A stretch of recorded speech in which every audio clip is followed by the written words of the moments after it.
You are listening to the daily homily for Magdala in the Holy Land. Jesus journeyed to a city called Nain, and his disciples and a large crowd accompanied him.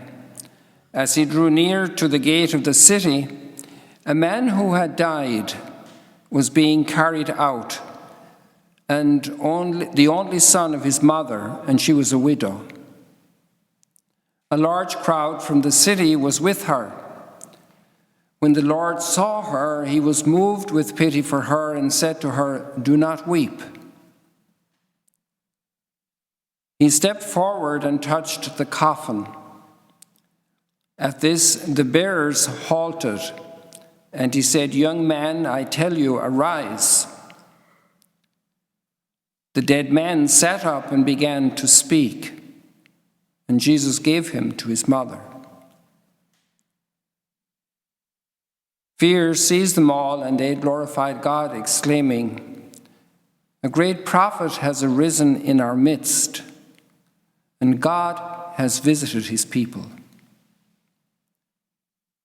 This report about him spread through the whole of Judea and in all the surrounding region.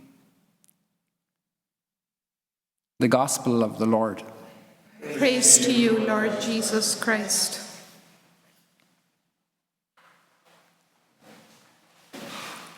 We are his people, the sheep of his flock. What does that mean? And Jesus gave him to his mother. Jesus gave the dead man back to his mother alive. The shepherd gives back the dead sheep alive to the mother. This is something so dramatic, so impossible, so unusual for our imagination, for our way of thinking, for our expectations, our hope, our range, our horizon. Christ brings life to this city. Think about that. Christ comes into the city bringing life. He overcomes death. And he's starting with the most vulnerable, a widow. It's good for us to dwell in these moments because scenes of death are definitive. Funerals are pretty somber. They have an aura of being so definitive, so irreversible. And we are all vulnerable, even as much as we can't imagine our own death, when it will be, how it will be, where it will be. We have no idea. But we have a hard time recognizing that fact.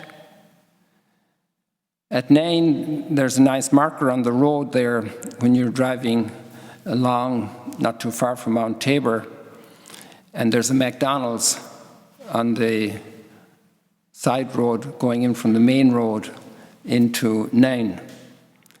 I ate there once with the secretary of the Holy Father. He wanted to go to McDonald's for lunch as we were on the road. And it was closed for a long time. But imagine the drama that happened in this city, or a village. They call it a city here, a small town. There's so many things we could say about this.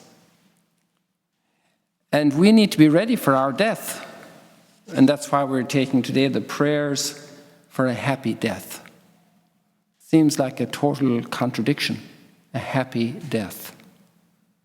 What is a happy death?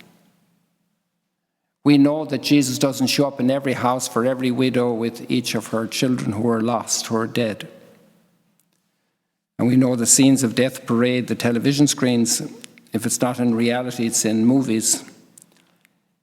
But it parades our world everywhere. Nobody escapes. The richest don't escape. The most powerful don't escape. The terrorists don't escape. The most innocent don't escape. The poorest don't escape. The healthiest don't escape. Nobody escapes.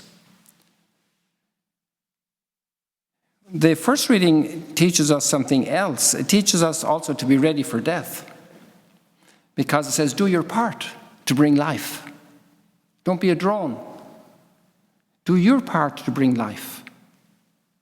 Do your part in the body. You're retired, but you have a very special part with the grandchildren, with the neighbors, with your own children, with your own relatives, the in-laws, acquaintances, old friends, people you start remembering from school. Maybe your call, your note, your greeting you send through another friend can be a wake-up call to new life. Bring people memory back to them. How much life we are called to bring. We are called to be life. We're not the ultimate source. It is God himself who brings life. When we come to the city, we bring life to the city. Not life in the way the world understands it, the way advertising and city lights understand it. We bring real life. The person who lives with faith, hope, and love. These are the biggest talents and the biggest contributions we can bring. Not driving a truck or inventing a new computer program or even making a cake. But that can be a great way to bring life. A simple service, a simple smile, but particularly in our hearts to live with faith. Because God is the source of life. And to be in contact with him is an opening for God in the city that life can pour in. To live with hope. Because at the end, death is the closing of all expectation.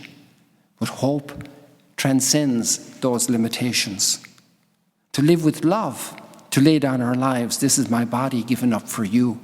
This is my blood poured out for you for the forgiveness of sins. This is our life. How blessed we are to prepare for a happy death. Thank you for joining us today. If you want to learn more about Magdala, follow us on YouTube and on Facebook.